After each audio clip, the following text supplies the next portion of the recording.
Hey everybody, how's it going? Welcome back to Copper Jacket TV. So do you ever get the feeling like you're living in an episode of The Twilight Zone?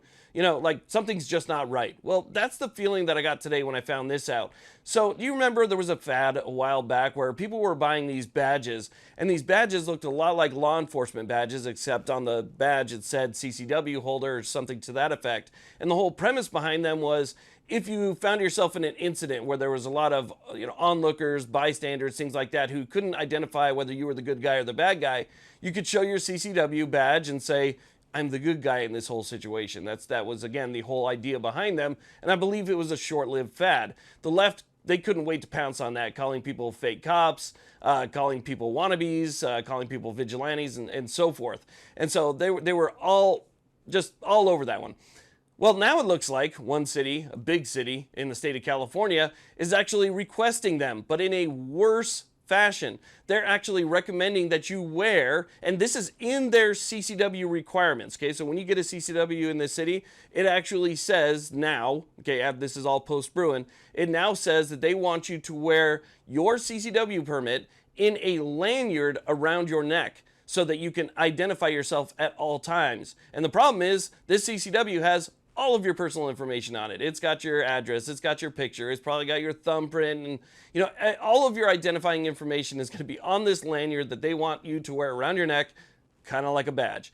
It is unbelievable. So let's talk about what's going on here and what city is asking you to do that.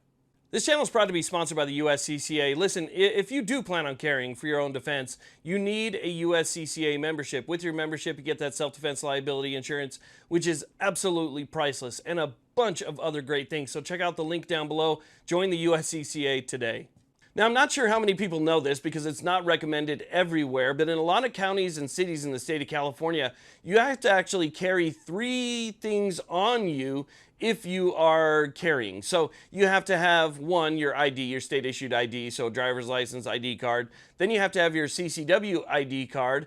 Then you also have to carry something called an FD 4501. So there are 3 different things that you have to have on you. This particular city is requesting absolutely everything that they can possibly squeeze out of the state of California, including as listed, and we're going to talk about all the things that they have here, but they're mandating a psychological evaluation that you're going to have to pay for. And the psych evaluation is actually coming from the same psychiatrist that works for that particular police department. The city that we're talking about today is going to be Long Beach, California. So Long Beach decided that they're going to go all in. Now, Long Beach has a really big population. As a matter of fact, Long Beach has one of the biggest populations, and you're looking at over 500,000 people just in Long Beach alone. And so this is going to affect quite a few people that are going to want to get a CCW there. So their requirements are everything that California wants and more, including, like I said, that full-on psych eval by the police department's own psychiatrist that you're going to have to go through all the training, all the money, all the fingerprinting, all the extended background checks, checking into your social media, all that stuff. But on top of it, let me go ahead and read you this. So it says right here, the department will issue the licensee the state license FD 4501 and a CCW identification ID card when carrying a concealed firearm. The applicant must retain both the FD 4501 and the CCW ID card and present those to a peace officer upon request. Whenever possible, licensees are encouraged to wear their CCW ID card on a lanyard around their neck.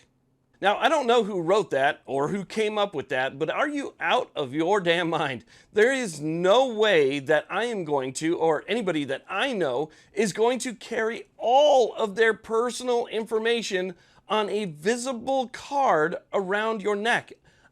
There is no way. So again, it's going to have everything. It's going to have your date of birth, your address, all of your personal information is going to be on this card, and they are requesting, okay, so we're just requesting, right, until eventually it becomes law. That's always how these things work. They add it into the requirements, they see how it goes, and then they make it a permanent part. So instead of requesting, it will eventually become mandating. That's usually how these things work. Now, in California and most counties, they actually only allow you to carry maybe 1 or 2 things. And those things have to be listed. Those things have to be generated at the time of your application. So you have to put those things on a list, and they put those on a permit. So most of the time it'll actually say this is what he's also carrying. So if you have that around your neck, or if they force you to have it around your neck, or they request for you to have it around your neck, and you actually go along with it, please don't. But if you actually go along with it and you do it, it's probably going to say as it flops through the wind what you have on you as well, so that everybody around you can know what you have on you. Now, the interesting thing here is that in California, open carry is illegal. You're not allowed to open carry in the state of California. There's currently lawsuits that are challenging that, but I'd like to know if somebody has their CCW on them, which a lot of times will have some type of imprint of a badge from whatever local sheriff's department it is, right? So they have like their imprint of their badge on that, and then it'll have all your identifying information, your picture and stuff like that. So as you wear that around, it'll have some type of, like mine has like a hologram of the Las Vegas Metro Police Department badge on it. So there's like a hologram there. So it is a lot like a badge. If you were to put it in something, people would see that hologram and maybe they'd think something else. But again, open carry is illegal, but somehow you can tell people that you're carrying anyway, as long as you have this thing around your neck. I mean, it is as strange as you can get in California. It is as strange as you can get. Again, you can't open carry, but you can tell people that you're carrying with that thing that they want you to carry around your neck. But again, if you carry something around your neck that actually identifies that you're doing that, then you're somehow, fake cop or something. It's astonishing the stuff that they come up with in that state. I got to be honest. It's every day that I read these reports, I get surprised every single time, and I think to myself, how can I possibly be surprised again? But here we go. And if you're seeing it in one county or seeing one city do it, there's a pretty good chance you're going to see a bunch of others follow in the future. So I just wanted to let you guys know about that. Just a crazy little story to share with you. And if you live in Long Beach, just be aware, that's what they want you to do. I wouldn't suggest you do it, but again, that's what they would like for you to do. So anyway, thanks again all very much for watching. Do appreciate it. Have a great day.